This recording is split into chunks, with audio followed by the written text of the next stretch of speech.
Mr. and Me&U were like that perfect Sydney versus Melbourne rivalry story. We were just always fighting, always growing alongside each other and just fighting and losing deals to each other or losing customers to each other. And so that war was waged across sort of 5+ years with both companies just trying their best to come out on top. And so so this Melbourne and Sydney company fighting for deals in the UK and in the US. And that's where it just started feeling quite ridiculous. And I think the respect for each other was pretty high by that point as well, because you've had a 5-year battle. Neither one has been able to kill the other.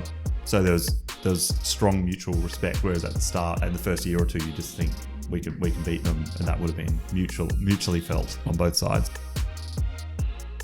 Hi everyone, I'm your host Rohit Bhargava, and you are listening to episode 184 of the Startup Playbook podcast, a weekly series where I sit down with successful tech founders, investors, and operators to unpack their journey, lessons, and insights to help current and future entrepreneurs. The voice that you heard a little bit earlier was that of our guest for this episode, Adrian Osman. Adrian is a co-founder and COO of Me&U, formerly known as Mr. Yum. He started his career as a founder of an agency called Pitchblak that helped hundreds of Australian businesses test and validate their startup ideas. From that agency, the idea of Mr. Yum was born to provide sales and marketing tools for the hospitality industry. The idea found product market fit very quickly, and in 2021, they raised an $89 million Series A round led by Tiger Global. In late 2023, Mr. Yum merged with its largest competitor, Me&U, to become the global leader in its category, collectively processing over $2 billion in dining transactions each year. And in this interview, we covered a range of topics covering everything from the early days of Mr. Yum, lessons from raising a record Series A funding round, to a behind-the-scenes look at the merger behind Mr. Yum and Me&U. Without further ado, here is my interview with Adrian Osman.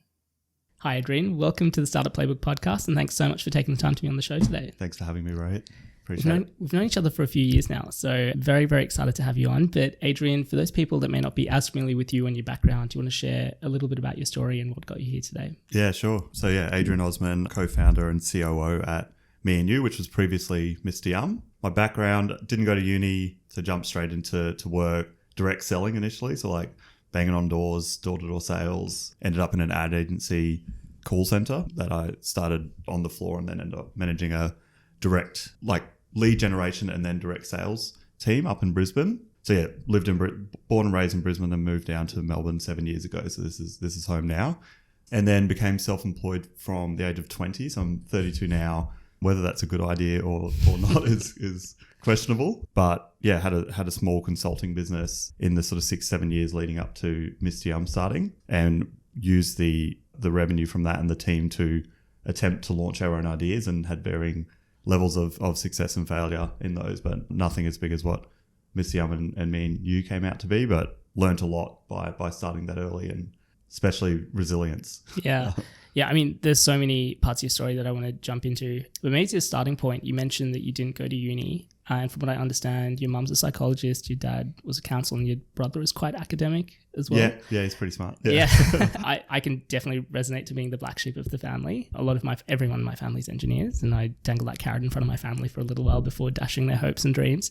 But what was that, was that a hard decision for you, or what was that process like for you to just decide not to go down that sort of more traditional career path? Yeah, sure. Yeah, it is definitely a academic family. It doesn't feel that in vibe, but my parents have 7 university degrees between them. Wow. So and my dad's still studying. He's well into his 70s now, and still studying and starting new degrees now. So, but my parents have been incredibly supportive as well. So I think going through school, I found the school system really confusing around being a 15, 16-year-old kid and trying to make a major decision around what you want to do career-wise, but also for the next 3 to 5 years studying. I was pretty exhausted of studying and school as well, so the idea of jumping straight back in wasn't that appealing.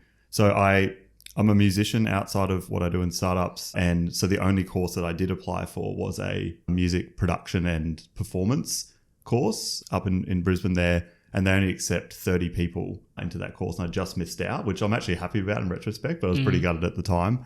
But yeah, usually kids were putting down 6 different degrees they were going for, and I only put in one, and thankfully didn't get in. What instrument did you play? Guitar by trade, yeah, but play a bit of drums and piano quite poorly. So yeah, real, and still super passionate about music. But so that was the only thing that I thought I could jump into, and lean into properly. But yeah, again, credit to my parents for I didn't get the pressure to do something just for the sake of doing it. So yeah, happy it worked out that way. Yeah, and I guess in hindsight, like you said, probably the best thing possible because it redirected you into things. But in the moment, it can feel really difficult and confusing when you're putting all of your eggs in the one basket and that doesn't quite work out. Yes. What was that sort of process like for you to figure out where to after that? Yeah, it was quite confusing because most of your friends are going to university. You're not really qualified to do anything. So I think ending up in sales makes a lot of sense, as you don't really need qualification. You just need grit and to be a bit naive to give it a crack. So yeah, it was pretty confusing just looking around at different jobs, still not knowing what sort of career I wanted to get into. Obviously, back when I went to school, there was no talk or education around entrepreneurship at all. So I actually didn't realize at that point, at the age of say 17, that I wanted to get into business.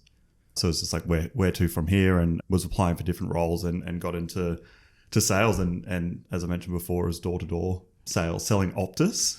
Yeah, right. Knocking on doors, taking people off Telstra, which wasn't too hard because it was pretty expensive, the plans that they were on. But it was just, I'm really happy I did that, and I wish more kids actually had some direct sales experience when they're in, say, their late teens or early 20s, because it's just brutal. Like, you knock on 60 doors, you're trying to get 2 or 3 yeses out of 60 per day, and you walk in the street and you're getting a lot of rejections. So it's so character building. It's also commission only. So right. Yeah, you got $100 per sale. So when I was looking at it, it's okay, so you knock on 60 doors, you get $100 per sale. That surely you could make $100 or $200 a day. And sure enough, you could do $200 a day, 300 or more. So you go from not going to university, not knowing what you're doing, and then you're actually earning a pretty good income, not doing a great job of saving, but having a ton of fun and learning a lot. Yeah, and I imagine you referenced resilience and almost shifting your perspective to being comfortable with people saying no to you. I'm sure there's a lot that you took away from that. Is there anything in particular that you took from sales tactics or just more broadly that you then applied to pitchblak or subsequent businesses? Yeah, I'd say the main, definitely a lot of, you learn a lot around evangelism and the sales journey, but I think you learn from doing that door-to-door piece in particular, you learn a lot about humans, because you meet, like, you're going from like really rich neighborhoods to the polar opposite the next day. So you're always in a different area, and you travel around Australia as well. So it wasn't just in one city. So you just meet, this is across a couple of years. So you meet thousands of different types of people, all different ages and backgrounds, and just learn about their story and then understand how to relate to them. So yeah, that was the biggest impact, I'd say. It's unusual to have a role where you meet that many humans per day. Yeah. So part of my research process for each interviews, I'll speak to a couple of people close to the guest, and spoke to a couple of people in reference for this episode. And something that everyone mentioned as your superpower is just your ability to connect with people and understand things. Are you able to share, I guess, like what some of the nuances were that you picked up through that period of, just like when you say understanding different people and understanding motivations, what did that actually look like? Just listening. You're probably hoping for something more profound than that, but just listening, shutting up and listening, empathizing, trying to understand people's view of the world, assuming that you don't have the right view is helpful as well. So, but this is like a nature versus nurture thing, right? That's driven by curiosity. Are you born curious or not? I'm not quite sure, but I naturally was very curious myself, and so I found it easy to listen and to learn. I think that's the most important thing. Yeah. Most people just talk. Well, and funnily enough, like in sales, most people would assume that you have to talk someone into a sale. But if you listen to the best salesmen, a lot of them just say, just shut up and listen. Yeah. Understand what they actually want and what drives them, and then you see if you can fix it. Yeah. And so what did that process of launching pitchblak, which is your consulting business that you were running, which is how we first met years and years ago. I remember catching up with you and Kim at a cafe. I don't know if you remember this. Years ago. This is a long time ago. Yeah. On King Street. What did, I guess, the initial sort of kernel of that, how did that come about? Yeah. So started up in Brisbane, obviously, and then eventually ended up expanding to Melbourne when we moved down. So the pitchblak business helped early stage founders who had an idea with validation, research, testing out the idea. So I think the gap that we realized was, or that we noticed in the market, was that say a corporate would be a pretty common customer profile for this. would have an idea and would say it's an app, would typically go to an app development agency.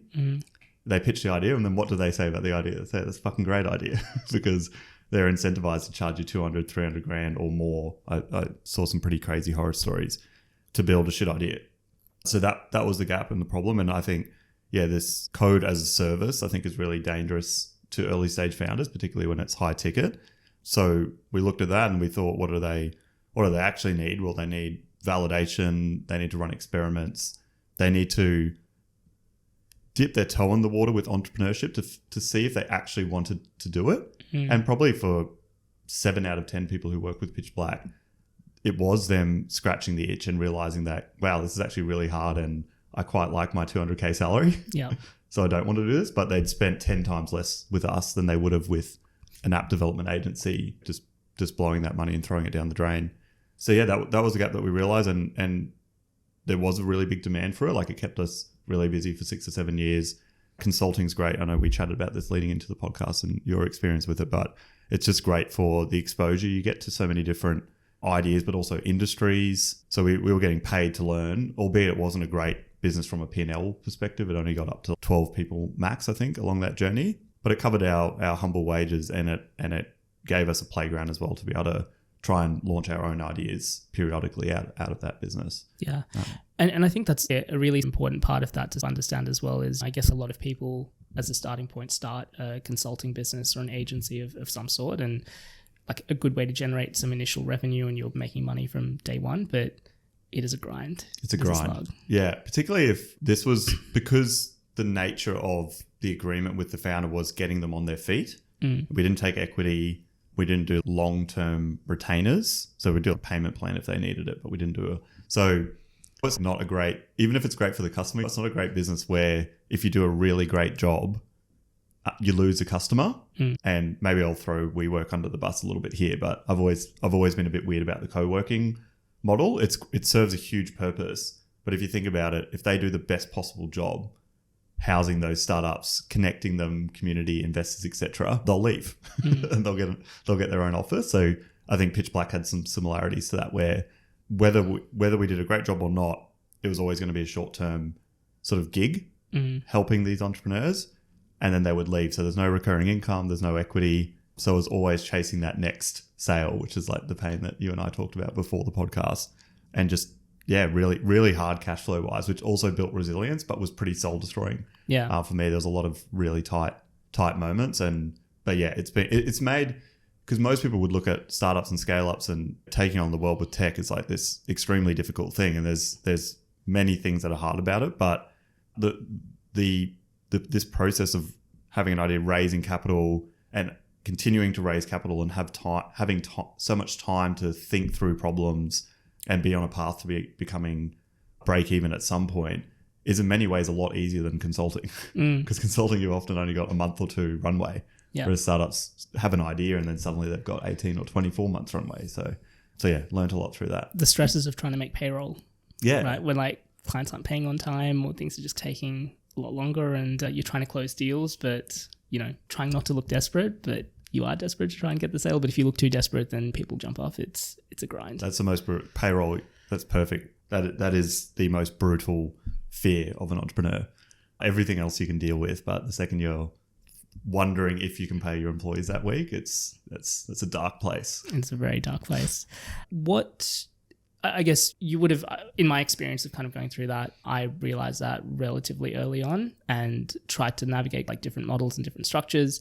I think when we spoke about it as well, you mentioned that you were looking for a way out in some sense of just kind of like trying to spin up products. What did that process look like for you of kind of both realizing that the model maybe isn't what you necessarily want to do forever, but then also trying to find the next thing? Yeah, I think we did figure this is our learning.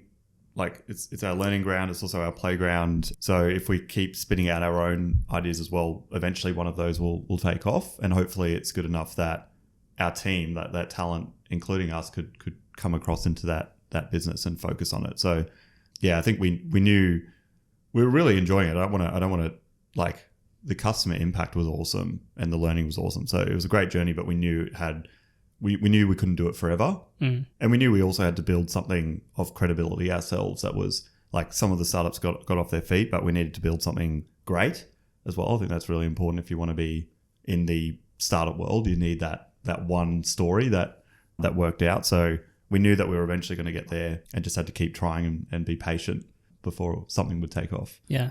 And so to my understanding, Kim, who's your co-founder with Mr. Yum and also your wife, yes, initially came to you with neighbor flavor, and then you guys were working together. And then I believe she had the idea for Mr. Yum, or an early version of that early on. Definitely, yeah. And to my understanding, you thought it was a terrible idea. Yes, yes. So rewinding back to it's funny, the idea I liked straight away didn't work out. And then Mr. Yum that I didn't quite like has done really well. But yeah, so when we met, I was living in Brisbane running pitchblak, and Kim went to an event that one of our team members was at, and Kim had just had this idea recently called Neighbour Flavor, which was about buying home cooked food from your neighbours. And so we got connected, and I think our first chat, so she was like a sales lead, which is really crazy.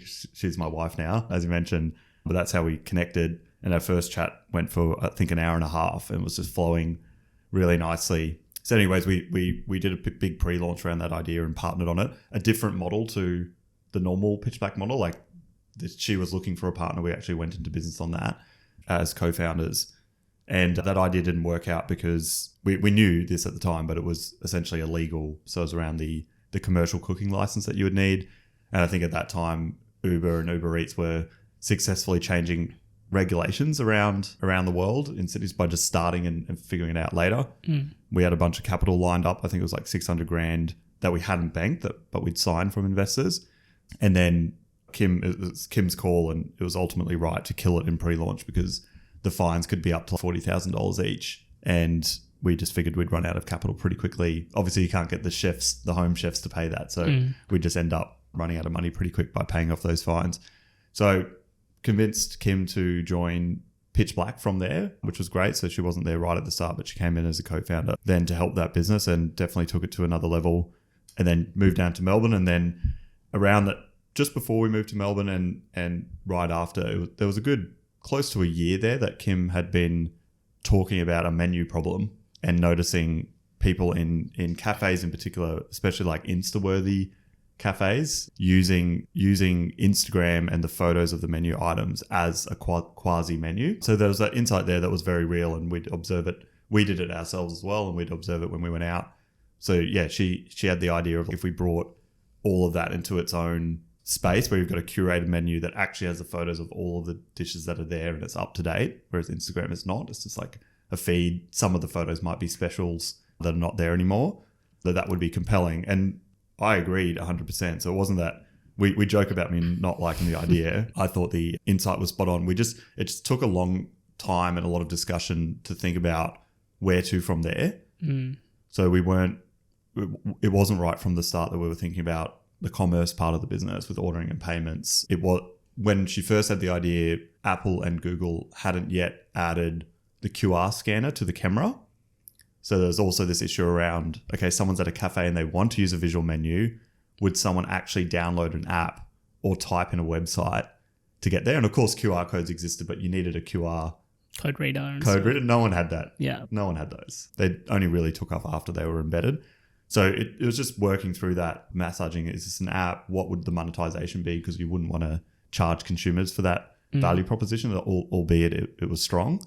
And then, yeah, a few things happened. We learned a lot from WeChat in China, just understanding better how digitized their menus had become, and the commerce piece. Like a lot of people were doing QR code payments and ordering. Their QR codes were huge in China at the time because everyone had WeChat, and WeChat had a QR scanner. So whilst the Western world was slower because we needed Apple and Google to embed it, China didn't need that because it had a super app that everyone used. So it essentially was the OS there. So we saw what was happening in China, and then the news came out that I think it was Apple first embedded the scanning into the camera just before Google. And then the light bulbs went off. They were like, wow, this could actually be a really low friction user journey for the consumer where we could just put a QR code on the physical menu and get traffic really easily through that. So yeah, I hesitated a lot. Kim gives me shit about it still, and it is quite funny, but I was just trying to figure out what the business would be and could you actually get people to use it. Yeah. It's one of the things that Stu from 1013 mentioned as well. And I think your work with pitchblak, obviously you spent a lot of time engaging with investors and had a lot of those investor relations in place. Something Stu mentioned as well was that he knew of you and Kim for quite a long time period beforehand and said, if you guys ever launch something, let us know. We'd be interested to take a look. But it wasn't until you had that business model attached to that that got them really excited at your seed stage to come in. Was that Apple introducing that the big sort of inflection point for you, or what did that journey look like? Because again, in hindsight, it seems so obvious, but what was that process from that initial Kim pitching this idea to you guys like putting something out there? Yeah, I think the Apple piece was the inflection. So the QR scanning was the inflection point. And then also a lot that we'd learned through pitchblak around how quickly you can get a simple product done. So we like the first version of Miss Yum took a couple of weeks max to look, because it was just a pretty photo menu. And because it was web and we didn't have to do an app, and because the QR scanning could be the bridge to that, it was just this really simple React web page that was attached to an Airtable database that just had the menu items and the price and the dietary tags and the photo in there. So we'd learned a lot through pitchblak as well around these sort of Zapier and Airtable, these little things that you can hack together to create something simple and still beautiful. Yeah, so I think that's what encouraged us to start. We actually didn't, on the 1013 piece, and it's awesome you chatted to Stu, another thing worth mentioning is that even though we had launched, so we can talk about the actual launch of it, but even though we launched a really successful free pilot, our first round, we actually didn't go out to institutional investors. So 1013, who were like our first institutional believers, and you always have this soft spot for Stu and the team for their belief, we didn't approach anyone at that early seed stage of the first round, which was 1.5 million Australian, was just sort of angels, personal networks, high net worths, and one major customer, because we just really felt that it could be a slog going out to VCs that early, and it'd be better to get us into a point where we're rolling out the monetized product as opposed to the seed round. We had no revenue. It was just a completely free visual menu product that venues and consumers didn't pay for. So 1013 came in at the post-seed round, which is like the first institutional seed round a little later on. I think it's a really good bit of insight, because I guess a lot of founders, when they initially think about them having a great idea, a lot of the narrative or the first sort of reaction is to go straight to pitching to VCs. Again, any sort of advice to people on like your perspective on that, of like why you decided to go down that path, and when would be the right time for you to speak to VCs? Sure. I think in fairness, since then, so this is 6 years ago now when that happened, in fairness, VCs in Australia are getting much better at participating really early, particularly if the people have credibility, which we probably didn't have. But if people have got credibility now, they've come from, say, a Canva or Atlassian or something, and they're key employees there, and they start something, there's a really high chance you're going to get backed by one of the top sort of 5 funds in Australia based on a strong idea and a strong team. So it is in a better state now. So I wouldn't direct people away from it. And the VCs in Australia would not like me saying don't talk to them, because they're all very keen to at least be having conversations at that pre-seed and seed stage. I would just say don't go all in on that. If you're an early stage founder, you're starting an idea, there's so many paths to capital to raise investment. And if you're approaching people in your networks, they might only see a couple of interesting things a year. Whereas VCs have to, their model is they have to say no to 99% of who they meet. Yeah. So you can get a much warmer audience, I think, and a bit of traction with networks, whether they're corporates or entrepreneurs, or they actually call themselves an angel investor or not, doesn't really matter. But I'd say just don't put all your eggs in one basket with VCs. You have to just talk. You have to kiss a lot of frogs, talk to a lot of people, and bring them on the journey. Yeah. Knock on a lot of doors. Yeah, knock on a lot of doors. Exactly. It's exactly the same. For founders that are listening to this, I guess from your perspective, is there any difference in how you pitch to angel investors or high net worths compared to VCs? Yeah, Kim and I, we believe that you don't pitch. Another misconception about raising capital, because you go to, usually people's first exposure of raising capital would be watching like a show like Shark Tank or Dragon's Den or whatever in the UK, or they'll go to a startup event. And of course, for those events or TV shows, the format has to be this deck that you're presenting or showcasing your product, and it's a pitch and it's an ask. And the power dynamics are really strange in that scenario. Like if you look at what an investment is, it's a very much a two-way transaction between two companies, but at the front of it, it's two humans or a handful of humans. So it should feel very even. It shouldn't feel like going around with the charity tin, shaking it and asking people for money. So no, I don't think the process is that different with an angel versus a VC. The due diligence is heavier with institutional money. So VCs, family offices, private equity will require deeper levels of detail for sure. So probably the middle and the end looks a little bit different with VCs. But I think the process, like the psychological process and the materials that you use and everything is the same, no matter if it's an individual or a really big fund. Yeah. Yeah. Yeah. Yeah. Yeah. I mean, everyone's different. For Playbook Ventures, we get founders to fill out a form online first, just so we have, like you said, we don't want them to represent a deck to us that like the material's already there. We want to come in with information and context in the company and then just use that time that we have to just get to know them and dig in deeper into the business, which is a much better way of like actually understanding the business versus just hearing the same cookie cutter pitch every time. Done. Yeah, I love that. And the deck is really important. So we don't have anything against pitch decks. I think trying to condense your business into 10 to 12 pages that are really interesting that can catch your eye is an art and a science. Like it's really difficult to create a story that catches people's attention. So we're really big on that, but it's the same as your process. That's shared prior. And then it's really about the human piece and getting to know each other. And you would do this as well, but you're testing the founder on how well they answer curveball questions. Yeah, you're learning about their values and the way that they see the world and whatnot to see if there's alignment there. So it's very relationship based process. Yeah. I think especially the pre-seed stage when, to be honest, you don't have any data points there at all to work with. And a lot of it is fundamentally, do you believe in this founder and their vision? And is obviously taking a lot of risk with limited data points, but do you believe in them to pull together the right team and people and opportunities around them to realize that? And then is the opportunity big enough to be worth backing is probably the other part of that puzzle where, it's a little bit tough because not everything is venture scale in that way either. Yeah. Is it big enough? And timing as well is just such a killer. Yeah.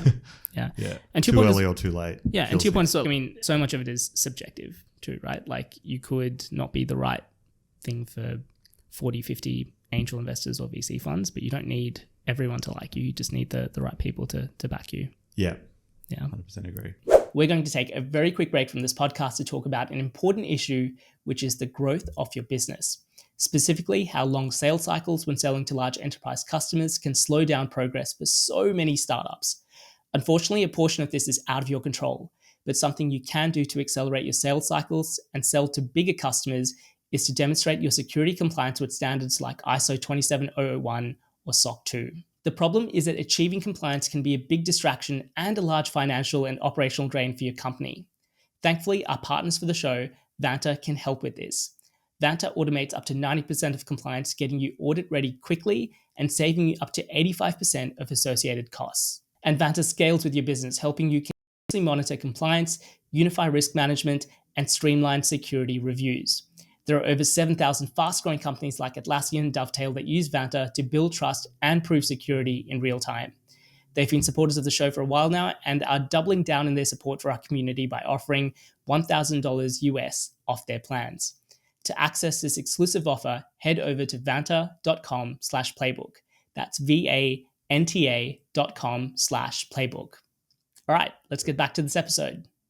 Adrian, so you referenced this a little bit earlier, but again, to my understanding, when you guys initially did the launch for Mr. Yum, it took off really quickly. What did that process look like? Yeah, it actually did, unlike probably anything I'd done before. And so, this was just the visual menu product. So free for consumers, free for the venues. The process was very high touch, and I think that's why it worked. So you go into a restaurant, you're talking to them about that insight, asking them, do you see a lot of your guests using Instagram as a menu or referencing it? So you have to relate on that point. And then the product's free, so very little downside to try. So we just started with one cafe, lemon, middle, and orange, that was 20 meters from our office in Collingwood in Melbourne. So start with one cafe, improve up the numbers, and we did everything for them. So we'd reprint the menus, we'd design where the QR code would go on that physical menu, and it would just say beautiful photos of every dish, like scan here, and it gave all the instructions of how they could bring up the menu. We took all of the photos for them and paid for it as well. So we had photographers. We booked in a session where the restaurant side of it is they would have to cook all the food. So there was a commitment on both sides, but we didn't let that go to waste. There was a lot of just eating food and staff obviously eating it and whatnot at the restaurant. We'd build the whole menu for them. So it was just this super high touch thing with no downside for the restaurant. And you get one, then you get three, obviously increasingly credible brands that you're working with. And it just got to, I can't remember the exact numbers, but I think it got to 40 or 50 locations really fast, like a couple of months. And users loved it. It was just one of those ideas that the consumer just absolutely loved. Not all of them, but I think it was maybe 20% roughly of people walking in were using it, which is great for early stage. Yeah. And the users who were using it frothed it. It's like super fans straight away. Yeah. I've always thought about businesses like Mr. Yum that are so focused on like food and hospitality businesses where, I've always wondered like how you get those initial customers on board as well, because like my mum ran a restaurant and cafe in Canberra for a little while. She would always be super busy with things. How do you build that sort of initial traction of getting the first few people when they probably don't know what kind of exists? And I like your strategy of making it super easy for them by bringing in the photographers and stuff. But how do you even just get in front of the right people? That's a good point. Actually, you've just reminded me of the process. So I think it was really difficult at the start, and then the thing that worked was, and I can't remember if we mocked up, I can't remember if it was our actual product or just a design mock-up, but I think I believe the process just ended up being walking in with a mock-up of their menu, and instead of just talking shit and trying to make them understand it, it was like very quickly just going up to what looked like the venue manager that was like running the shift, which was sometimes the owner. Particularly in a small cafe, there's a bit of correlation there. Obviously, larger groups, it's harder because the decision makers are, if they've got 20 sites or 100 sites, they're not there. But just putting the product in front of them, I think, was the thing that got the most cut through. And it was a struggle before that because it was a new idea. It was like a novel idea to them. So yeah, if you've got something that you can show, maybe just not talking and just going up to them and just showing them it can cut through the noise a bit more. I love that. And so were you targeted with the initial sort of 50 like restaurants that you wanted to bring on board? Myself personally? Oh, as in if you're preparing those sort of things ahead of time of going there, were you very specific, or were there particular things that you looked for in the sort of first few businesses that you wanted to reach out to? Oh, sure. Yeah, I don't think we set an exact number on the amount of locations because it's probably a vanity metric.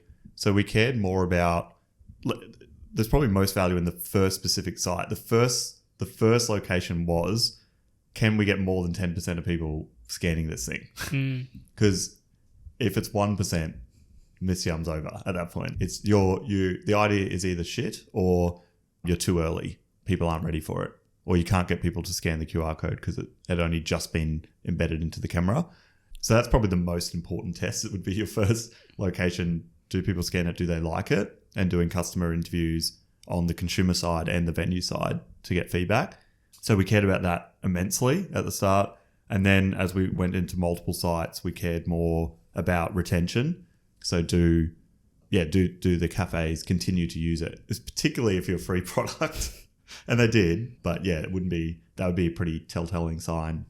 If you had a ton of churn from a free product, then you're probably not onto something. So yeah, we didn't set exact. I think we just wanted it to be strong customer love, strong reviews, strong retention, and on the vanity metric, enough locations, particularly like notable brands, that going into our seed, you'd probably call it a pre-seed round, there was enough meat on the bone there that it was like we'd scaled this free product to an extent that it felt like it could be scaled much, much more than that. So yeah, that was probably how we thought about metrics at the start. Yeah, it's a really interesting point because I guess I see this a lot with, particularly first-time founders that will focus on more, as you put it, like the vanity metrics. If we've gotten 100 restaurants signed up versus I guess like where you prioritize things was more, is there 10% of usage from people within this particular cafe, all of those sort of things. Again, do you have any advice in terms of like how you think about those things when you're launching new businesses or thinking about particular products in terms of identifying what's the right metrics to go after? Yeah, sure. Yeah, it's just ratios, not volume. We actually talked about this back in pitchblak days. That was one of the things that we tried to drill in. Everything is a funnel. Whether you're B2B or B2C, it doesn't matter what you're selling. Like there is some form of funnel there that you can visualize on what goes in the top, what comes out the bottom. So yeah, you should just be way more focused on the conversion rates between that funnel and do you have a leaky bucket or not? And then customer feedback, which at the start, you're not going to get huge volumes of it, which is fine. But you're looking at like on this conversation of product market fit, consumers, whether that's a business or the guest, but consumers should be going out of their way to say nice things about you. That's when you know that you're onto something. And in our case, we were just getting a lot of unsolicited positive reviews online. So about us as Me&U, but also we were tracking the Google reviews of the restaurants. And we started, again, these are the super fans. It's a niche audience within them. They're obsessed with looking at food on Instagram, very specific audience at that point, posting really, really, really positive sentiment on the cafe's Google account, not ours, about how amazing this visual menu was, etc. So that's not really a metric. You're not going to have a target around we want X raving fans, but it's still that sort of qual stuff is still really important, and that would end up, and it did end up in our pre-seed deck, just a screenshot of all of these ridiculous raving reviews about this product that the consumers were using. So yeah, it's the funnel, it's conversion and like retention, and then customer love. Can you prove that you got customer love? That's all that matters. I think personally matters way more than revenue at the start, even though that can be controversial for some folks that want to be revenue day one, and a lot of businesses suit that. But I think a consumer idea like this had to start without revenue, and it worked out well. And as you can say, as you mentioned as well a little bit earlier, it took off really quickly in a way that you hadn't really seen with things previously. And I think it's tough to describe product market fit. Not that you had to have that straight away at launch, but like when someone really loves that product, it's one of those things where if you have to ask whether you have it, you probably don't have it. You can just kind of feel it and sense that it's a different feeling. COVID hits, which obviously affects your business quite significantly. And from what I understand, you guys also made the decision when no one was traveling anywhere to move to LA or move to the US for a while. Yeah. COVID's a funny one because typically if I meet someone and they learn that I'm from Me&U, maybe this happens a little less now, but the usual follow-up thing would be like, oh, COVID was great for you guys. That's like the typical thing, which net over an extended period of time was, but initially I think we were like 13 people or something, so still very small when it hit. We'd raised our seed round already, so we already had the order and pay, like the commerce part of the business there, and that was our revenue. That was our only revenue line. So along with our customers being cooked for having to shut down for so long, particularly in Melbourne, Australia, which is one of the more brutal places in the world with how that was dealt with. Yeah, our revenue went to zero straight away. We didn't have a great amount of runway. Wasn't amazing. But we still look back fondly at that time as one of the best moments of the team really rallying around that. And we launched pickup and delivery features in that period, which is still part of the business, albeit a very small part of the business now, to just triple down on helping restaurants with what they could do in that time. And a lot of our competitors didn't do that, and it really helped with building our brand. Our team agreed to take a 20% pay cut as well, collectively, all of us, just to help with cash flow at the point that hit, which I think contributed to that rallying feeling. And then we just started kicking lots of goals from there. So we signed like hundreds of locations really quickly onto the pickup and delivery as restaurants look for an alternative to Uber Eats and DoorDash, etc. And then as restaurants opened, we converted a really large percentage of those to our core business with the order at table flow through the trust, I think, that we built through them through their tough times. So yeah, it was eventually, COVID worked out quite well eventually, but it had a much higher chance of killing our business than not when it hit, the same as our customers. And then as things reopened, you mentioned LA, so we were a fair bit more stable by then, more established, and we started thinking about international opportunities COVID was still well and truly there, and LA at the time, it was just before all the fire. Oh, it was just after all the fires, the Black Lives Matter, the riots, and at the time it had the highest. LA had the highest, I think, just top line number of COVID cases in the world. Awesome. So interesting decision not to go there at that point. I don't know if Kim mentioned when you chatted to her before, but she didn't tell her mum. Yeah, I've heard from a few people that you guys didn't tell her mum at all for about 3 months or something. 3 or 4 months. Easily, maybe more, because she would have just worried too much. But probably a good call.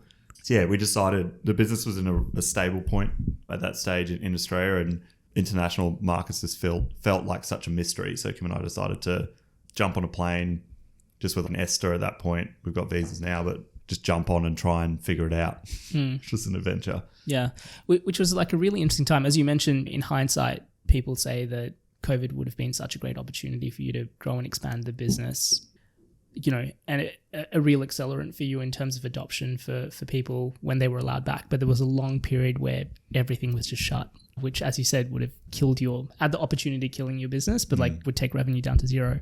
I had someone on, Toby Scoverin, who you might know, on the podcast recently. Yes. He kind of spoke about similarly when markets got really tough, like instead of using it as a way to like shelter in, he really looked at it as a view to get ahead of the market, because he knew that we'll kind of come out of this the other side. Is that a similar sort of perspective that you guys took to going to the US, where I guess most people would be worried about what's going to happen in this market, to going, actually, this is a great opportunity for us to learn about different markets or potentially plant the seeds for expansion? Yeah, that's a great question. Yes, I think when there's a tailwind, you have to make a call around like how much you're going to triple down on that. And I think we thought that there was a window of opportunity in the US, but then also the UK, that we started experimenting in quite quickly after that LA move. We just saw a window of opportunity there where we didn't think that would open up again to at least learn and embed ourselves at some level.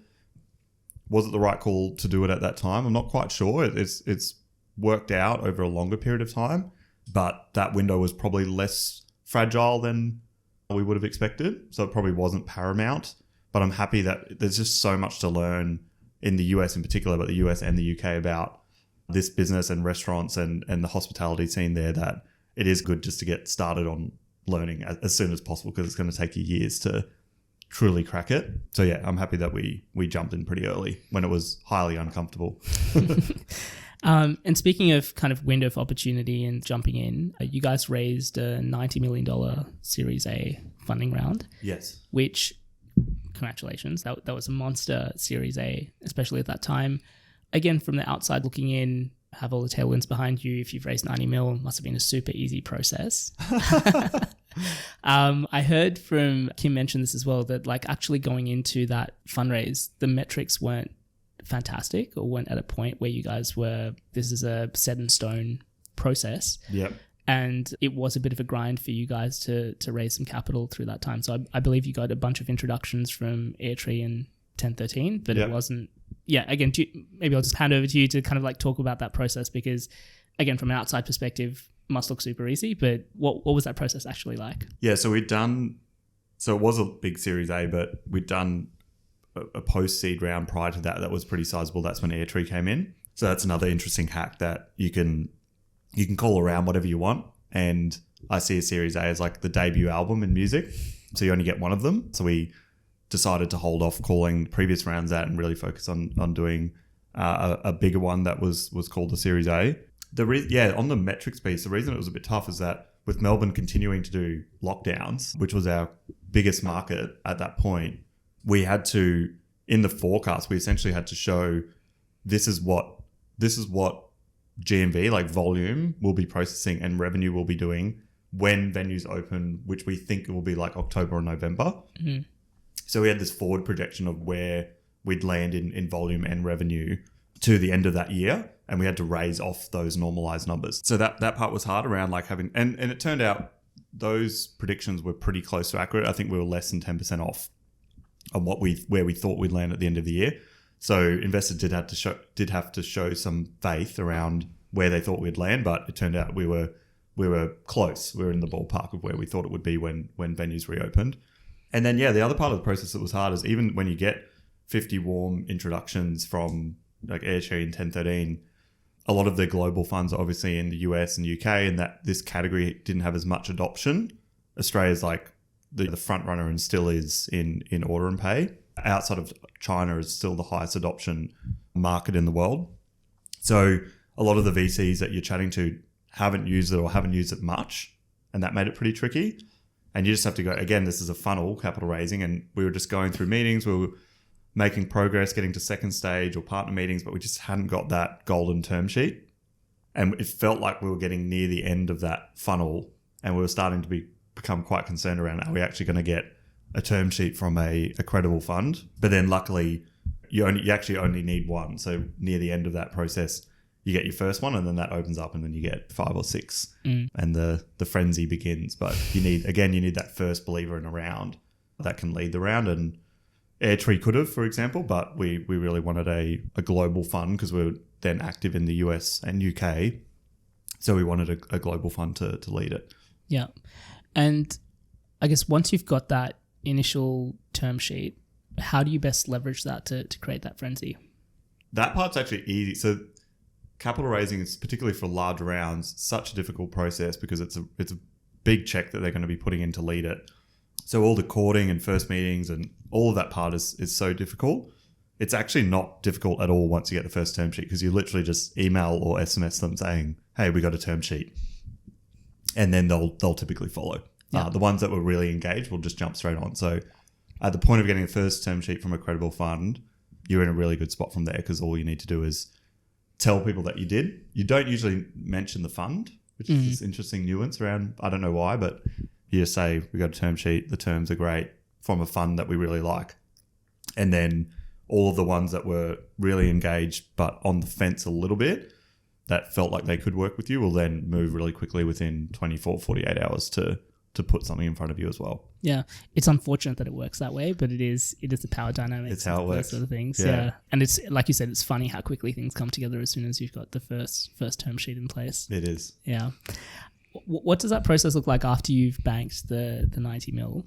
Then you've got to start deploying that and scaling the business. What does that look like from a young perspective? I think a lot of stupid decisions in our case. Like, I think it's just such a enormous amount of capital, and the markets just weren't really rewarding. Like I talked earlier about what metrics should early stage founders focus on, and it was all about this funnel and conversion and leaky buckets and whatnot. And so naturally that was where we went at the start. And to an extent, we maintained that in the seed and post-seed stages. But then you've got markets that just only reward top-line growth, and then you bank an enormous amount of capital with the expectation, not the pressure. People often think you have someone breathing down your neck to spend it. It's not really like that, but you raise the money for a reason, which was to spend it. So you just start hiring like mad, and you're hiring on top of inefficiencies, and you're blowing out the ratio of your long-term loyal team members with newcomers, which dilutes your culture really quickly. And you're also hiring at a pace that you can't really properly vet the people that you're bringing in and the quality of that talent, and whether they're the right fit for the business and vice versa. So we were just adding a crazy amount of bodies to the company. And I would say like all of our most important metrics, other than top line growth, which was growing very quickly, but I think all the metrics beneath that matter most would have been getting worse because of having that much capital. And so in many ways, that's why it's a great thing that the market normalized. The other really hard thing for us as well was because of the markets, and because this category started looking quite exciting, we had competitors coming out of our ears. Not as much in Australia, but in the UK, for example, I think we tracked at one point, there was 60 companies claiming to have some sort of order and pay thing. All on average, so small, the businesses, but just creating this like category confusion on both the industry side, like venues and groups being like, who the hell do I use? There's a million of these things. Who's the category leader? Like who's the Shopify equivalent here? So confusing the shit out of them. And then the consumer going to all these pubs and whatnot in the UK and scanning and having to sign up for a new account every time, or not having their card saved, and going through that every single time at every venue, which created like really negative category sentiment on both industry and consumer side there. So another great thing about markets changing was not only how we learned to run a business properly, that refocusing back on those metrics that matter, but it was actually just that what it did to the competitive landscape has been really, really good for us in being able to set us up to actually position ourselves as a category leader in this space on that journey to becoming a Shopify-esque business. You can't really claim that if you've got competitors popping up every week. Yeah. Yeah. Well, I guess if you were to go back in time and go through that period again, what would you do differently this time around? Great question. I don't know if it was necessarily about, it's interesting, raising less. So we didn't dilute too much because markets were hot. We were growing quickly. It wasn't this like heavy dilution round. It was just quite stock standard without saying the actual number, but it's pretty much standard what a Series A would be in dilution. So we didn't get that money at that price. We actually were offered higher valuations as well. So we pulled that back to reality a bit as well, which I'm happy we didn't do. So we didn't like massively overvalue ourselves to the extent that would be too hard to grow into. So we found a nice middle point and we got lots of capital, and that the capital that we brought on whilst we've then gone into these worse markets where it's better off to avoid raising if possible, not for seed stage and the world that you're in, Rohit, but for scale ups, you're in the best case scenario if you've just been able to avoid raising for the last couple of years. And all that capital's helped, and we've still got plenty of it left. So even though we made all these dumb calls and had to downsize, which was sad multiple times and really tough to go through, we had enough of a war chest to be able to get through that. So I wouldn't have changed how much we raised or the valuation. I just would have changed what we did immediately after. Just because you've got it doesn't mean you need to spend it quickly. Yeah. And we've just been more thoughtful about the ratios of headcount that we're adding, and then also just the key 3 or 4 metrics that matter most to the business, making sure we retain that at some reasonable level whilst we're still focusing on top line growth. So yeah, I changed a fair bit, but I wouldn't actually change that round. The investors we brought on are epic. I wouldn't change any of that. We managed to do an acquisition off the back of that, which was Sprout and My Guest List, which is an awesome CRM business, pretty much like MailChimp for restaurants. So again, that capital allowed us to make a strategic acquisition to diversify our product out of just the sales sort of commerce tools into marketing and helping restaurants to get customers to come back. So again, that round unlocked that, which I think was a really key chapter and move in the business journey. So yeah, change a bit on just responsibility and just not doing dumb shit. But yeah, I mean, one of the best bits of advice that I think I've heard is like, it's not linear in terms of output. So like just having more people on doesn't mean that you get more output. And oftentimes it actually is the opposite effect, that like you add more people and you get less output because you spend more time managing people than you do actually working on effective work. Yeah. I think I'm really fascinated by this idea of which now me and you can't do this, but with what's happening in AI, I'm really fascinated about the idea of taking, and I know you've done stuff in sport as well. So taking the idea of an elite sports team, which has a constraint around the amount of people. Say basketball is 5 on the court and then there's the bench. But let's just say this concept of an elite 10 people, and it's a maximum of 10 in a new startup that leverages a lot of AI, and then it's 1 in, 1 out. So like I haven't seen someone do it in those. There's been talk on podcasts, and there's been a fair bit of chat now around how people will be able to build businesses now with way lower headcount, particularly if you're leveraging AI, but I haven't seen it worded quite like that. This is our team, that's the constraint. And if we want to add someone, we have to remove someone. And who is that person? And maybe they're putting their hand up and saying, that's the end of my time here. I've contributed what I can. I think we'll see a bunch of companies that do that. It's just, we're a 10-person company. That's it. Which actually sounds super fun, but not really an option for us. You would have heard me say many times on this podcast before that I am such a big believer in surrounding yourself with the right people. And that's why I'm delighted to partner with Sender. Sender is the OG startup accounting firm in Australia, catering to all stages of your business life. If you're busy running a startup, you don't always have the time to balance your own books or do forecasts, and instead you can fully outsource your finance function to give you the time, energy, and resources that you need back to do what you do best, which is growing your business. They have a dedicated focus on founders, funders, and startups, and have an experienced team that can help you with everything from managing your tax to balancing your books to even helping with your exit strategy. I trust and use them with all of my businesses and can't recommend them highly enough. To find out more or to speak to Gareth and the team, head over to sender.com. That's SCENDAR.com. All right, let's get back to this episode. You did obviously go through a fairly sizable merger as well. Yes. With your biggest, I guess, competitor in you, which also happened to be an Australian company as well. Do you want to talk a little bit about what led to that process of deciding to go down a merger path rather than traditionally, I guess most people would think about an acquisition process or those sort of things? Sure. So yeah, we, Mr. Yum and Me&U were like that perfect like Sydney versus Melbourne rivalry story. Weirdly, we started at like the same time. It must have been within a month or so of each other. But Me&U started with straight into the ordering flow. So we did the menu part. They went really deep into the ordering flows, and their founder, Stephen, was the founder of Dimmy that had been acquired previously. So we had one exit. So when we heard about them when we first started, we're like, shit, like the Dimmy founders doing this thing, like this is going to be tough. And that fear was probably justified. It actually was really tough. We were just always fighting, always growing alongside each other and just fighting and losing deals to each other or losing customers to each other. And so that war was waged across sort of 5+ years with both companies just trying their best to come out on top.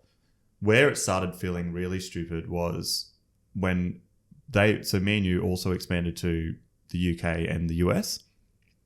And then what was happening was we'd be in deals for like a group in the UK or a bar in Austin, and we're the top two candidate, like the top two in the procurement process. And so so this Melbourne and Sydney company fighting for deals at the top two in the UK and in the US. And that's where it just started feeling quite ridiculous. And I think the respect for each other was pretty high by that point as well, because you've had a 5-year battle. Neither one has been able to kill the other. So there's strong mutual respect. Whereas at the start and the first year or two, you just think we can beat them. And that would have been mutually felt on both sides. So that set up quite nicely for a conversation. It started initially with some investors and then came to founders afterwards. And we just initially agreed to, we're open to it, both sides. Let's just share some numbers and have a chat about what it could look like. And you asked before about merger versus acquisition. So the reason, the actual definitions are interesting on this, but the reason this was a true merger was because just the size of the businesses it was uncanny how close to each other we were. We knew we were similar, but then you share numbers at this potential M&A process and the revenue was so close to the same. And the volume was so close to the same as each other, which was just wild. And we obviously had the opportunity then to combine that and become like a clear number one in our space globally. So that was enticing. It was not easy because, I think something that can make deals easier is cash, and there was no cash involved in this deal. So if a bunch of people get paid, usually things can happen quicker. The really hard thing about a merger where it's really just focused on the ratio and battling out what value each company brings to the merged co-entity. And when it's just pure equity, that's really tough and emotional and goes back and forwards a fair bit. So that discussion started at the start of last year, 2023, and the deal closed in November last year. So it took the entire year between negotiations, starting, then stopping, then starting again, and then just bankers, lawyers, the whole thing, business, like going through a business planning process, planning ahead on the name and tech, which is we're using the Me&U name, which everyone can see now out in the wild with the Mr. Yum technology. So going through external reviews that are non-biased, because otherwise everyone will be too emotional to pick the name and the tech stack that will be like the long-term name and long-term tech stack. Both products are still live and in market. So it's a big year, but definitely worth doing. I think if someone's listening to this and they've got a competitor and the story sounds similar, where it's been a long battle, you have a lot of respect for them, and you can see yourself coming to, you don't think you can truly beat them, and you can see yourself together being the number one. It's definitely worth it. I'd say it's worth the anguish of going through what will probably be a year-long deal to get that done. Yeah. And as you said, you can try and remove as much bias as possible through that process, but emotions are always tied to it, especially if you've been committing to this for 5 years on both sides of things and people wanting for things to be as fair as possible. What does that, from a negotiation perspective, from even just getting people on board with this, again, any advice, or like how did you approach that process? Yeah, I think that's a great question. I think the most important one is try to knock out whether it can commercially work, and whether it can commercially work and what your deal breakers are really at the front end of the process. Because when you're aligned, if you can get it, the deal breaker I will mention was Kim and I, we wanted to run it. And for Me&U, Stephen, their founder, was then on the board and had been for a couple of years on the board, wasn't an executive per se in Me&U, which opened up the opportunity of this deal, I think. Yeah. I think if you had 3 founders either side, it would be harder that were still active in executive roles. So we got that out from the start. We hashed out the high level commercials really early on. I think that's the most important piece, because the part that follows, all the detail, the lawyers, bankers, consultants, being paid well to be impartial, which you need, that whole thing just takes easily 6 months if they're two sizable businesses coming together. So just get the hard stuff out of the way at the start. Yeah. Yeah. And from what I understand, one of the sort of big challenges as part of that process is what the company structure looks like moving forward. And as you mentioned, you were both businesses were very similar when it came to the fundamental like financials of things, but operationally they were very different in terms of what the org chart looked like. So yes, again, to my understanding, Me&U was more very heavy in terms of the C-suite leadership structure versus you guys had more of a VP model. Is that right? Yep. Yeah. Again, like what does that look like to decide what the path is moving forward, and then having difficult conversations with people that might be used to a particular title or a particular level, and then having to adjust that, I imagine are like very, very difficult conversations to have. It was. Yeah. It firstly, what's difficult is that Kim and I, so we're not co-CEOs, but in practice we are. And from an org chart point of view, we are. We just haven't used those titles because it's probably been simpler to have one CEO. I actually do really like the co-CEO thing, but it's just been easier for us to not call a spade so far. So how that manifests into an org chart is that it's not, if you imagine your typical CEO at the top and then maybe 8 C-level people beneath them, which is what Me&U had, which is classic and the most standard model. So I have nothing against that. But it's more nuanced for us. So our org chart has Kim and I at the top, and then a larger senior leadership team. So we've both got 6, 7, 8 people underneath each of us, and we just split the very difficult job of being a CEO of a scale up into 2. We've done that since the start, and it's still super fucking hard, even doing half the job. So we're huge fans of that model, and I think co-CEO model is becoming way more popular and accepted now, because it's just nice to share the load with someone, and you can go deeper into the domains that are underneath you. So the discussions in the merger were quite difficult initially, just because when you get your org charts out in front of each other, ours just looks pretty weird. So we had to talk through that and why it works for us. And then on the leveling thing, there were some differences as well, which is just this conversation around at the top end of the levels in the company, you're going to have like director, senior director, VP, senior VP, C-level. There's a kind of 10 levels that are pretty commonly accepted now in startups and scale-ups. It's probably the best model to use. And that's what the top half of it looks like.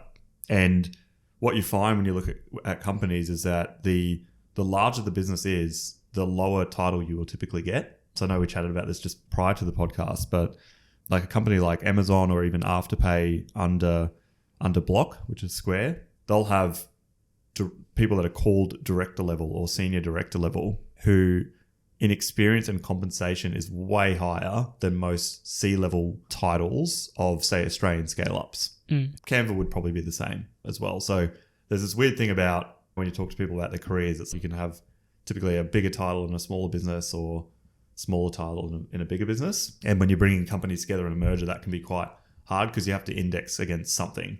So lots of discussion went back and forwards, definitely some difficult chats where some leaders in the merge co had to accept having not as high title as they would have previously. But I think there was great humility showed by all through that process. And it's all, the intent is comes from a really good place, which is just you need to, as you're growing, this is like org design debt. You need to start benchmarking yourselves as much as possible closer and closer to your larger peers. Yeah, so we got there in the end, but it's tricky. So now it's in between. It's like there are some C-level folks, like our CFO, for example, but a lot of the leadership team is like a senior VP level, which still gives them opportunity to grow into C-level. And it also brings in opportunities to bring in C-level people if need be. How do you approach those conversations with people? Because again, when you can present something, I think as founders, you have to always look at the bigger picture with things. But I guess if you're working as a employee within a lot of those companies, you're looking at sort of one-of-one, and you're looking at your specific role that you play into a sort of broader organization. And so I imagine having a conversation with someone to say you were C-level and we're restructuring that for an ability for you to then grow into that role. Mm-hmm.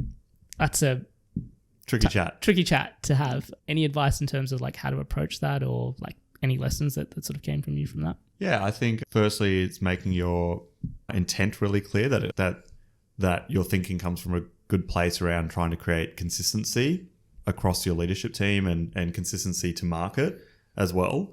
There's also points, not just in that specific case that you're mentioning, but just in general, as you think about designing this whole new MergeCo org, there's also this piece around it's not one-to-one. Like it's easy, like you said, to just view it as a one-to-one, but you're going from a top player to now a clear category leading company.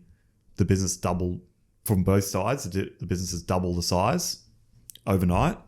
So your responsibility has at least doubled, maybe more than doubled, even if the title was slightly different. So I think all that context matters a lot. It's like we work really hard from a culture point of view to make it really clear to everyone, to have everyone bought in on the idea that this is like a new business. There's a day one. Once this thing closes and we come together, like there's like day zero, then day one, the typical sort of terminology there. And this is a new business and a new role for everyone, particularly Kim and I, 100%. You're now managing a business double the size. There's more governance for sure. There's a greater responsibility. Shareholders have diluted significantly to bring these companies together.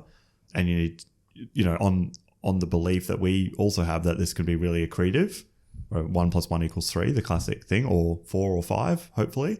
So you got to prove that. It's a huge responsibility.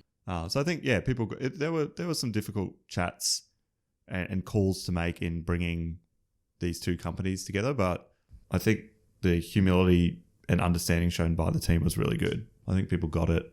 There was a theme of excitement for this new business, where even for people that decided not to jump on the bus, there was just a lot of acknowledgement and empathy from the team, because we'd been battling for 5 years, that this makes a lot of sense and that we can do like great things together. So on paper, this makes lots of sense. Not every call will turn out perfect for me as an individual, for example, but the thing makes sense, and there's tough calls to make if you're going to pull these two beasts together. I think the team are really understanding of that. Yeah. In terms of structuring that, again, something that Kim mentioned was that you guys actually switched roles halfway, like 3 years into the Mr. Yum journey. So she was initially looking after product, and then you took over product and engineering, and she did a bit more of the growth. How do you decide when the time is right to switch things or adjust things through the process? Yeah, that was an interesting one. There were some roles that stayed constant. Like, for example, I've always had people in culture and marketing for the whole journey underneath me. But yeah, the pieces you're talking about were all the revenue functions, whether that's like at the time was sales and account management and whatnot. Separately, now it's actually consolidated under country leaders like ANZ, UK, US. So the revenue functions that I had underneath me, and as you mentioned, Kim had product and engineering. And it was actually, we were overseas on holidays in Europe, and it got to actually a pretty tense conversation. I think there'd just been some frustration building for both of us. For me personally, I felt like I was a great person to start a sales function and get early runs on the board for the first couple of years plus, for sure. But I felt quite strongly I wasn't the right person to scale like multiple revenue organizations. That Kim would probably be better at that. And then similarly, Kim is just like magical with product and still is. She's still very involved and just did a lot of great work at the start to get big ideas out very quickly. But as we were scaling, like a lot of what's required in product and eng is actually like quite people and culture heavy, like structure, people, the buy-in, retention, all of this sort of stuff that I like really leaning into. And so, yeah, it was like a bit of a heated debate in Italy, actually, in Florence, when we smashed 6 Campari spritz between us, maybe, or 7, in this like post-dinner heated moment that, again, came from a really good place. And on the spot there, we decided to switch all of those functions, go back to the organization and flip it around. It worked really well. Kim's been just the way she's scaling the revenue functions is just, I look at it, I'm like, yeah, this is, I couldn't do that. And then I've been able to do some really good work in product and eng as well. And then by flipping roles, you have a lot of empathy for each other as well, because you know what each other are going through and you can help. So you go from sort of like judging the output of each other and having frustration to suddenly like this really helpful place. And I got the idea from, it's funny that you brought this one up, because I got the idea from The Hard Thing About Hard Things by Ben Horowitz. And there's a story in that where he had, I believe it was the sales, it must have been sales function and the CX function leaders. And they had this huge issue in the business around the empathy, the empathy between salespeople and then like your onboarding and customer support folks. And they just had all this tension in the business. And he brought them into the room, sat them down and just said, you guys are switching jobs permanently now, like right now. And if you don't, you're fired. So that's your call. It's up to you. And they, in the book, it talks about, they were like, that was an intense emotional sort of discussion. Like they weren't happy and they were arguing, you can't do this, etc. So I think it took a bit of time to get them around in that meeting. But then they did switch jobs, and the impact was pretty profound in the business, where sales had more empathy for CX and vice versa. So by switching the leaders, they were able to create a huge impact culturally and performance-wise in the business. So it's not for everyone, but if it feels right, maybe try it with your co-founder. Just switch jobs. I was going to say, like you mentioned the sort of tense conversation and almost like judging the output, and with the added variable of like you and Kim being together, how do you guys juggle that? Because usually in a relationship, you're not judging the person's output in terms of what they're doing or being frustrated by that, versus I guess you guys have that additional layer of stresses and things like that you're coming home to each other with. Sure. Yeah, I think the reason it works, like where anything would be really hard with us, is if you thought the other person was a dud. We have just huge amount of respect for each other, and we learn from each other every day.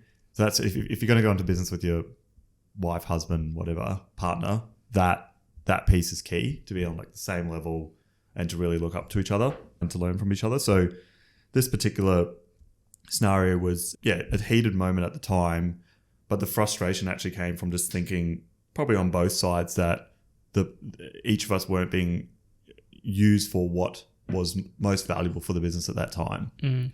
So I think it was just I was feeling a natural ceiling. I was seeing things with Kim that I thought was a bit of a ceiling that was happening, and I thought we could unlock a lot of new energy and value and insight by just like swapping jobs, flipping the sides of the organization that we run. But yeah, where it would not work well is if there was a deeper rooted issue around genuine respect for each other or looking up to each other, then I think you've got problems. Yeah. It won't work. Yeah. Yeah. And obviously you touched on the hard thing about hard things and just kind of learnings from that.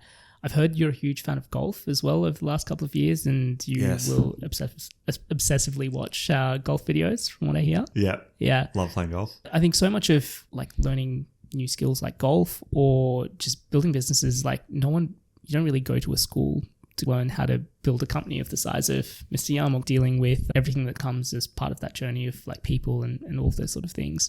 How do you what do you use or what's your kind of process for learning and growing with the role as it continues to grow and scale over time? Sure. That's a great question. I think the most important emotional support thing that you need is founder friends. So particularly on the scaling thing, I think I'll direct this to now we're at like a scale up, at that scale up stage, which does feel quite different to the startup stage. in Australia, there's not that many founders doing it at that level. So becoming friends with them and having someone you can call goes a really long way to learning, talking through issues and problems that you've got and trying to come out the other end in a good way. So I think from your peers is really important, particularly because it becomes more lonely the bigger you grow, and there's less and less people doing it, particularly in Australia. It's getting there, but it's just it's a small pool of humans. You learn a lot from your board as well. Like they've got really great data points from the rest of their portfolio, so they're awesome. So your key investors are really helpful. And then online videos, books, everything's accessible. When I first started over 10 years ago, I didn't feel like there was much there, but everything's there now. It's all a Google search or a ChatGPT away, right? It's just like the information's so accessible now. It's really about, so I probably you could hear the way I first answered that, more index to people than like particular publishers or whatever it might be, because I think that piece, the information is just way more vast and way more accessible than it ever used to be. And so probably index a little bit more to getting help and learning from other people, because the other stuff just feels easy to access now. Just turn on the notifications for your inbox, and you're going to get 10 or 15 interesting things a day into your email that you'll learn from. Yeah, I think so much of the founder journey at every stage can feel very isolating. Like you just so focus on your company and kind of face particular challenges. But I think that one of the benefits of this podcast is like you just hear everyone go through the same thing at different stages. And so like you said, like just having a group of peers around you that you can call up and things like that. Yes. Pretty much everything you go through, someone has faced it at some point. Yeah. And it does get easier as well. That's a good thing for people to hear. Like I think there's a notion of it just gets harder and harder the more you scale. The problems are more complex and the stakes are higher. But I think having 200 person organization versus 30, I think is easier, because think about who your direct reports are and what you're directly responsible for every day. You have incredibly intelligent, at a 200 person company, you've got incredibly intelligent executives that are owning their pocket of the business who are making great calls and figuring shit out. When you're 30 people, you have to do all of that, and it's all on your back. So yeah, it's brutal. It's tough, but there is a glimmer of hope. Like I do think parts of scaling can bring a bit more balance into your life as well. Yeah. Which is maybe not the popular thing to say, because everyone wants to say it's just a grind right through to the end. But I do think balance becomes better. What does that balance look like for you? Just like actually a bit more free time in a quite literal sense, and just clearer bandwidth, because you're not having to, because you've got a great leadership team in place, you get the forest from the trees thing. You actually get to do that more. Whereas in the start, if you've got 5, 10, 15, 20 people, whatever it might be, what your day looks like, the activities are just so intense and so cross-functional in actual execution that it is quite hard to create space to think and to problem solve on really important stuff. So I think that clearly, if you zoom out at 200 people, you get a lot more time and a lot more bandwidth to solve problems in a great way. Pressure's up, stakes are higher. You obviously don't want to fuck it all up when you're in that position, but parts of it get better. I think it's important for people to hear. It doesn't get exponentially, or it doesn't even get linear or exponentially worse as you grow. As you mentioned, part of that process is bringing on great senior people. So someone else I spoke to was Bowden. Yeah. It was great to actually chat to him, because I've heard his name pop up a couple of times from a few different sources. But one of the things that he mentioned was that when he came for an interview, he didn't even realize it was an interview. He came dressed very casually to Stomping Ground, and he was relieved that you were dressed very casually as well. And he said he wasn't looking for something in particular at that time, but within sort of 5 minutes of the chat, he was like, if something's offered, I've got to jump. This is it. One of the big things that he mentioned that kind of helped give him that clarity was just how clearly you painted a picture of what this could look like 5 years from now. Yes. And it's interesting. I was talking to someone else recently about this, of just, in some ways, it's so much easier to paint a picture of what could happen in the future at the very early stages of a company, when you don't have the data points, you don't know how difficult it is. You can just imagine with free reign and creativity of what that could look like. It gets harder when you guys have 5 years into the journey and you understand the struggle and those sort of things. How do you, I guess the free time helps, but like how do you kind of structure that sort of thinking for yourself, and what kind of helps you develop that 5 year or that longer term vision? Sure, that's great. And I still remember that interview with so Bowden's our marketing leader and it's brilliant. But yeah, that was awesome. He rocked up to Stomping Ground, a pub in Collingwood near our office, and he rocked up in like short shorts and then like boots and like colourful socks. I'm like, this dude's awesome. So maybe I didn't realize it was an interview. Definitely was, but he's been epic. Yeah, I think we have been pretty clear on vision and where we think this can get to as you grow and have more density and reach. You can do really interesting things like one that's really top of mind for us at the moment is personalization, which is like when you combine Me&U and Mr. We really understand now what drinks do you like, what food do you like, and the fact that you have to scroll through a menu finding stuff is not ideal, and that's some of the key customer feedback we get. The closer it can be to Amazon in terms of the amount of clicks, the better, and we probably have shaved as many natural clicks as we could or close to in a normal commerce flow. But how you really cut it down is I just know that you want a pale ale immediately when you get to any pub or any restaurant, because we do know like we've got that against your profile somewhere in the database. So then that could be 2 clicks instead of 7 or 8, for example, and that opens up this whole world of possibility in personalization that we can keep going deeper and deeper into. So that stuff's been pretty clear and has been, at least on the Mr. side, part of our capital raising story, and has been a big driver in us wanting to bring Me&U and Mr. together, which is just like having, I think we process 5% of dining in Australia now, still heaps of up. So yeah, it's 1 in 20 orders, and it's half of the Australian population that's used it, but that's in a literal sense. So because that includes babies and shit like that, it's actually like way more than that. And on average, people have used it like 10 times, but then there's super users that use it like really, really frequently. So we can create a way better experience for them by using that data just to personalize their experience and just put the stuff that they like in front of them without them having to scroll. Because ultimately people just want to be having a great time with their friends and family, right? Where there is like a utility to help them have a great time. So I think that's been clear about how we can keep adding value to the consumer and where that can lead.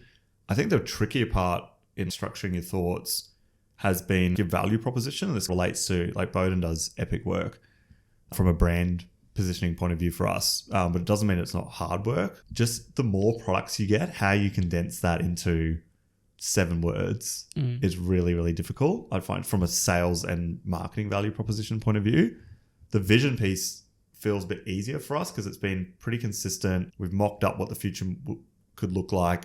We've used that in capital raising and just designing things that we think we could do in the future.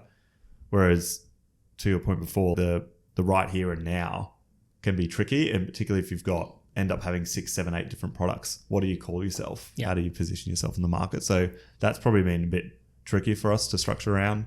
It's gotten to a pretty good place now about it's just sales and marketing tools. It's just like, just call a spade, try and not overcomplicate it. But yeah, we're getting there. Yeah.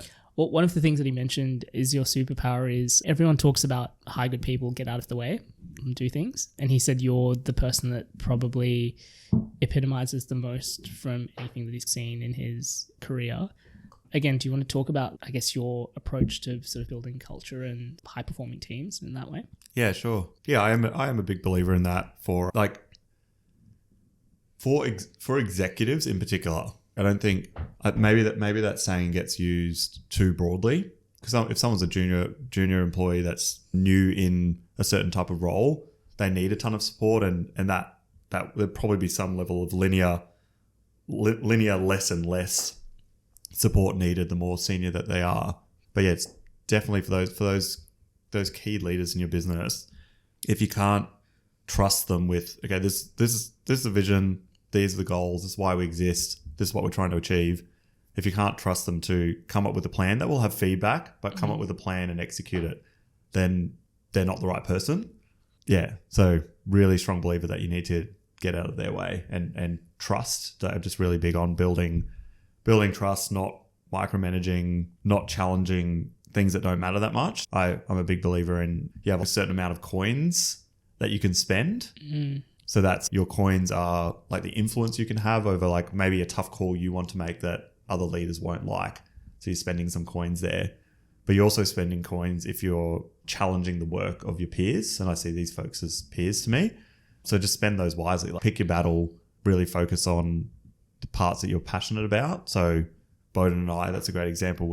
Our meetings get a bit of a summary. There's a lot of BAU stuff. We're scanning through that very quickly to see if anything's even worth talking about. And by me avoiding going into the detail on too much B&U, often a lot of great comes from our catch-ups. Often a beer's on the table as well for both of us.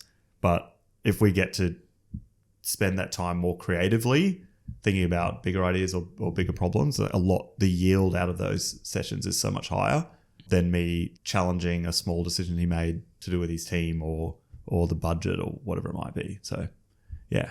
Yeah. Awesome. Well, Adrian, I can talk to you for hours. I've still got a ton of notes to get through, but I'm mindful that you've got meetings and stuff to get to today. Before we end this interview though, I just wanted to say a big thank you to you. I don't know if you recall this conversation, but when we last caught up, the Flying Fox drinks. Yeah. You were the one that gave me the push to kick off the podcast again. Yeah. If you remember that. So I do, yeah. Thank you for that. I think it was a good sort of reset for me as well in terms of aligning on things that I wanted to do as well. So yeah, just want to say big thanks for pushing me to get back on the mic. I'm happy you're back on the bandwagon.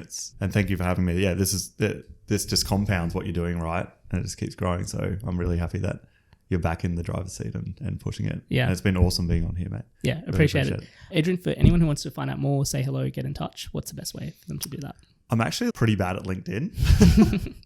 Do you get smashed with unbelievable level? I do, a little bit, yeah. I can't keep up. My inbox is a bit of a mess. Yeah, I'm not great at LinkedIn because it is just a cesspit now of just unsolicited approaches. So my email is just adrian@meandyou.com. So you, just the letter U. So just email me. I check my email a lot better than my LinkedIn. So if you want to get in touch, please do. Perfect. I'll make sure I add those links in the show notes. Awesome to have you on, Adrian. Thanks so much for your time. It's great to be here. Thank you. Cheers, mate. Thanks for listening to episode 184 of the Startup Playbook podcast. As always, full show notes from this interview will be available at startupplaybook.co. I'll be back next week with another episode, but in the meantime, if you enjoyed this interview, please don't forget to like, share, and subscribe. As always, thank you for tuning in, and I'll see you next week.